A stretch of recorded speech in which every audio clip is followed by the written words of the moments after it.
you know what? I decided I'm just gonna do a video like this and just talk about it because, again, the best way to like dictate what we want as a community is we gotta be loud. And the louder we are, the better. It's not always guaranteed to work. In the past, it's been ignored. But I'd rather, I guess, do this than nothing.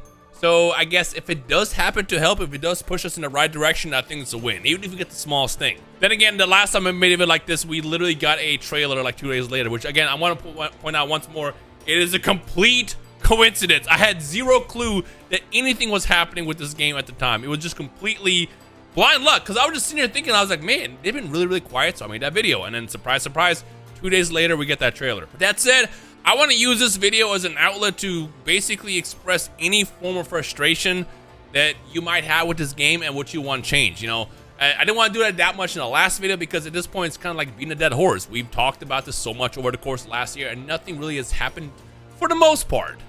Well, sort of. I mean, I don't want to say that nothing hasn't happened because they had some pretty good patches that came out in the past that pushed the game in the right direction. But at this point, a lot of people that stop playing the game, they stop playing. They're not going to come back. It's going to take way, way more. But I want to make this video more than just like a simple like, hey, you need crossplay, you need more maps, you need more outfits. Because end of the day, you need more than that for a game to sustain itself for more than a month.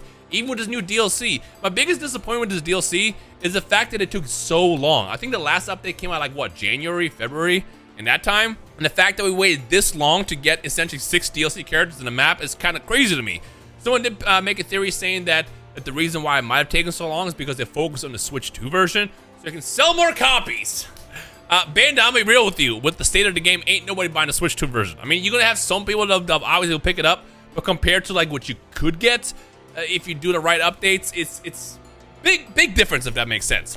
Which is why I want to talk about it in this video. So, for starters, let's talk about why it's not necessarily like a Tenkaichi game, even though it is supposed to be a successor to Tenkaichi. Tenkaichi had a lot to do. And this is in an era where we had no online. Yes, they had the Wii version that had online, which I never got a chance to play. But for the most part, Tenkaichi was so fulfilling because there was so much to do in the game. In this one, the biggest issue that a lot of people didn't like, especially in the casual side, is they got the game and they didn't want to play ranked. It's not for everybody. Some people just want to get home from work, school, whatever, and just pop open the game and play whatever is present in there. In this situation, all you can really do is 2 things. One was a story mode, which did some cool things, but the problem was they only did some cool things once or twice. Again, I said this in the last video, Gohan Black was dope, but the fact that they didn't do anything else like that in the game is kind of a crime. And then, of course, you had the slideshows, which I'm not a big fan of. I don't know if they have like a specific rule of how much they can have gameplay versus like slideshows, because it seems to be an ongoing thing with anime games. But like the fact that a lot of us paid to get a slideshow was sickening. And then the big focus was, well, they'll have unlimited content with custom battles. Yes, I also was fooled into thinking the custom battles is going to be unlimited content. The problem with custom battles is all over the place. You can't really sort through it easily. If you go into latest, it's just a mess. And the thing is, it's like, I'll be real with you, not everybody's creative. And most of these quests and missions that end up in the top of the page are always the same thing. It's just one character you fight over and over again 9 times with the health coming back, and then you win with nothing. But the other thing is that sometimes you might actually get quests where they don't even tell you what you're supposed to do, and they hide the actual requirements, so you can literally play the game for like 30 minutes and not be able to beat it because the secret achievement is hidden. So you can't get like, you know, they'll be stuck at like 1 HP for the entire time until you do a specific thing. I've personally played a lot of those quests like that, and I'm like, all right, well, I guess I'm done playing random custom battles. The concept of custom battles is cool. Me and the idiots have done that a lot with our own version of it, where we basically cranked up a raid boss and we fought him together. But what this game honestly needs is more ways to play together. You know, co-op will be amazing. Literally just take the concept of what we did with the idiots videos, where it's one person controlling one person. You can do like a 2, 3, 4 player person, or we're all on the same team. And then when you swap to that character, you control that character, and you face up against a boss. I think that's cool. The raid mode they get once every like couple months is cool, but again, it's kind of boring when it's just you doing it. And there's a lot of potential with that. Again, I promise you, Bandai, one of the things I'm suggesting right now is if you toss in the co-op mode into that at some point, if that's what you decide to work on, it will be massive. Huge even. I mean, think about it. Just hopping on with your homies and then doing your own raids. It's incredible. It's fun. It's exciting. And you're going to get cooked probably a lot, but guess what? It's going to be fun. It's going to be funny. Entertainment. Key word right there. Co-op mode. The other thing I'll talk about is everything else that's kind of like missing. Because like look at Tenkaichi. Tenkaichi had several extra modes outside of story mode. You had like the survival mode where you just keep going. You had 1 versus 100. I played most of these in the BT4 version of the game, which is modded. However, all that came from BT3. BT3 literally had extra modes that for some reason that they didn't add into this. You can't do a sequel and then take away a main thing of the game. I mean, think about it. When Tenkaichi 1 came out, that game was buns. Tenkaichi 2 added so much and the game was goated. And then Tenkaichi 3, chef's kiss. Once again, added more stuff. So what do you mean that when we drop a sequel, 17 years later, you don't include stuff that was available in it? Like, it's something that could have been easily added in the beginning, day 1. And I mean, it's not too late now. You add a survival mode now. You add like the 1 versus 100 now, and then you have little challenges to do. And matter of fact, let's take it a step further. Every time you beat these challenges, where you do certain things, you can unlock stuff. You know what's missing in anime games? Unlocking stuff. You know, every drama game back in the day, you have to unlock stuff. And granted, you do unlock stuff in this game and in games like Hinokami Chronicles, where you have to unlock all the characters. But at some point, you run out of stuff to unlock, and that's when it gets kind of boring. And the fact that this game literally has the customization option and accessories that are 90% empty is insane. I saw people on Twitter arguing with me a couple weeks ago that, oh, we were never promised a customization option. Then why is it in the game? Bro, why is it in the game? They spent time developing that. What, so Goku can change his outfits and Gohan? And 3 outfits for like Krillin, 2 outfits for like Trunks? What about the rest of the game? What if I want to put a bow tie on the Cyberman? If I want to put a funny hat on like Kui or something, or like, you know, or Guldo, give him a tuxedo or something. Like, the game needs customization options if you have a customization feature. Like, is that not insane to me? to everybody else? It's insane to me. Is that not insane to y'all? Like, the fact that there was people arguing on Twitter about, oh, we were not promised a mode in a game that literally has the mode is nuts. And I'm gonna be real with you, that's insane dick riding. Yeah, I gotta stop that dick riding. That's crazy.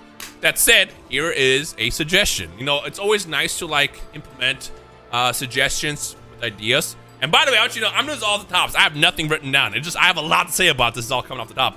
But here's an idea. You literally add stuff like challenges, like survival mode or 1 versus 100, stuff that we had in Tenkaichi. You add, maybe you guys can do your own version of like feature battles that's made by y'all officially, and y'all being Bandai. Something that's playable, and every time you play these things and unlock them, you can add more features.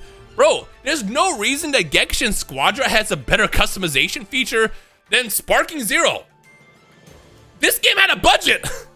Not to say Squadra didn't have a budget, but you know what I mean? This obviously had a much bigger budget.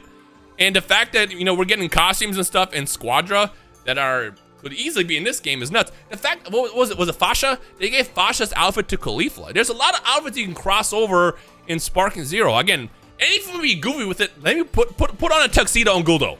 You know how funny it is if you're getting your ass beat by a Guldo wearing a tuxedo with a monocle and everything? There's so much you can do. Oh my God. If you give us stuff to work for and achieve and earn, it will increase the playtime by so much more on this game. And again, right now, all you can really just do is just play ranked mode and then casual. And honestly, I don't mind casual. I think that was a great feature that was added months after the game, unfortunately, but it was added eventually. It was fun for what it was, but again, it's like, I don't want to always just do that, you know? Someone also tried to argue with me a couple months ago that like offline content isn't good anymore. Huh? In games like this, no one wants it. I'm like, who's we? Who's we, dog? Because if I remember correctly, even to this day, I'll pop up BT3, Budokai 3, Infinite World, and just play the offline content that game has. You can't do that in here. You can't. It's not the same thing. So it's like, if you incentivize people to unlock stuff, they will play the game. And at some point, they'll come back online and stuff like that. You're not going to get people to come back to the game because you added Super Saiyan 4 2.0. Not to knock Daima. I think the animations and quality is great. And also the new map was all beautiful. Like, we got to give them credit where credit is due. The fact that majority of that map is destructible is insane. Imagine if we get Kami's Lookout just like that, where, remember how like Boo destroyed Kami's Lookout and it was all over? You could do that. Imagine how hype it would be to fight on Kami's Lookout as you're just boxing. You're seeing pieces of the Lookout just disappear because it's getting destroyed. Give us more of that. Oh, no, another thing that we got lied to, oh my gosh, I'm just like pulling this all out of my ass right now, is the stage destruction. One of the things that I remember the most in Tenkaichi and Budokai is when you do that big attack and it zooms out and you see the Earth blowing up, stuff like that. That was hype. It was cool. And when I saw that this game was coming out, what's the first thing that we saw? We saw Planet Namek blowing up. Unfortunately, what they failed to tell us is that's a feature only on Planet Namek. And nobody picks that map because you get stuck fighting underwater and it's annoying. You know, here's another suggestion we can do. You could, if you don't want to be like creative with the maps, you can also add more variants of the maps that are currently available. Imagine fighting on Namek away from the water, or fighting on like Rocky Mountains. Remember that Rocky Mountain stage in Tenkaichi 3 where it was like outside the rocky area? Something like that in the desert. You can literally add variants of these stages that add more freshness to them. I mean, we know what maps we want, you know. You want stuff like Kami's Lookout. You even want Kame House, despite it being in water. Kame House is actually a great map on Tenkaichi 3. But there's something about this game where if you see water, you just avoid it. Because, like, you know, once you stop fighting underneath that water, it's just like, it's not as fun to see visually. But hey, if you add variants of it, let's say a Planet Namek section without water, that'd be great. And then we can potentially see more explosions and stuff because, like, it's only programmed on Namek. Like you guys gotta bring back the extra things that spice, the soul even, that Tenkaichi had. And then Spark and Zero might be talked about amongst the same level of love that Tenkaichi was. But again, I'm just thinking about all the stuff that's so bare bones in this game that people have defended in the past. Like, I don't want to knock people defending stuff that they like about the game. By all means, go for it. There's a lot of great features. I think the fighting is pretty good. But I just hate that they literally just took away stuff for no reason from Tenkaichi. And again, it's a sequel. You don't take away stuff from a sequel. You bring that stuff back. So, Bandai, if y'all want to do something easy, let me do some homework for you guys.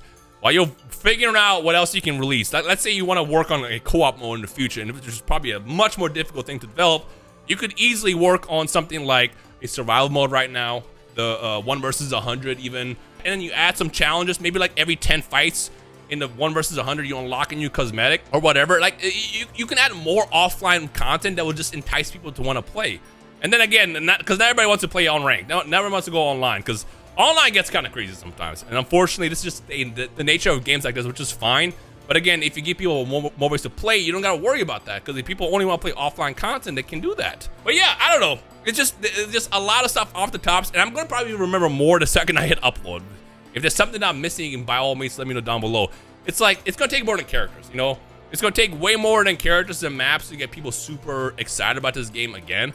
But like, if you add all the extra stuff that was already present in the past games, I feel like it's gonna add so much more and go the extra mile that people would have a reason to come back to, if that makes sense. But yeah, I know the second I hit end record, it's gonna be like, oh, I should have covered this, I should have covered that. I don't know. I definitely want to do more videos like this, and hopefully maybe it helps push us in the right direction. If we can start getting like the positive change and more content, I just feel like this game has a better future. But again, there's no reason specifically right now why we have Squadra where you can get Khalifa in Fasha's outfit and we can't get that in Sparking. There's no reason why you have all this goofiness that's over there that they're not doing it in this game. Because I know y'all can do it. If Squadra can do it, Sparking can do it. And I'm telling you, like, that kind of stuff, it just, that extra change, it'll just add so much fresh air into the game that will entice people to want to play. And again, the other thing is if you let people have stuff to like strive for, unlock, and get rewards, they're gonna want to play that as well. And I don't mean titles, dog. I hate when Bandai is like, yeah, here's a reward, a title. Who cares about a title? Give me cosmetics, man. Xenoverse did that so well. In Xenoverse, you could do all those like raids that they had like once a month, or all like the extra stuff in the game. And it's like, yeah, well, you did get a title in that game as well. They gave you cool equipment that you can equip on your custom created character. Like, that was dope. Yeah, like, even like the little insignias above you that was like, yeah, I won a tournament, was dope. Even though it's technically a glorified title, but you know what I mean? It was something to work for. Whereas this game has nothing to work for. You go to Z rank, again, once a month or whenever it resets, and then what, you're getting a title? Like, oh, great. Anyways, that's all I wanted to say. Again, I'm gonna do more of these at some point. If they end up doing more changes down the line, you know, I will try to cover it. But I think this game is great. There's a lot that's fun about this. And again, you can't deny it. When you play this with your homies, it's just, everything's just right. You know, me and Afro played literally yesterday at the time we were recording this video. And that was so much fun. That was the most fun I had in this game since it came out. It was just laughter, joy, boxing. And it reminded me of when I was 17 playing Tenkaichi 3. Like, and that's what it's all about at the end of the day, you know? But yeah. Anyways, if I remember anything else, I'll probably drop it in the comments. If I forgot anything, you can cover it for me as well. Like I said, I'm doing this all off the top. So there's no script. Not that I ever really script videos anyways, but you know what I mean. Other than that, let me know what y'all want, and don't just turn this into like, oh, this is dead for sure. Give me constructive criticism of the game, something that you personally want to see. What drove you away? What makes you still play? Like, what is it about the game that's good and bad? And let's talk about it, because hopefully if we have enough, you know, feedback around it, we can go in the right direction. You know, DLC 3 just finished, which means now we're going to enter technically Season 2, and they're not going to just abandon the game, especially with, you know, being a title at Dragon Ball Battle Hour. They're probably trying to figure out what to do next, and I do think if they focus on the extra stuff that makes the game more fun to play, I think there's going to be a much better future in this game now than ever before. We'll probably never get to the point of which how the game was, you know, month 1, where everything was like insane and it was like a fresh new game, but we can get back up there again somewhat close, where people are just overall excited. Once you get people excited, that's when it's a good thing. So yeah, let me know your thoughts down below. I'm already talking in circles, and we'll see what comes out in the future of this game. Yeah. Anyways, hope you enjoyed. I'll see you in the comments below.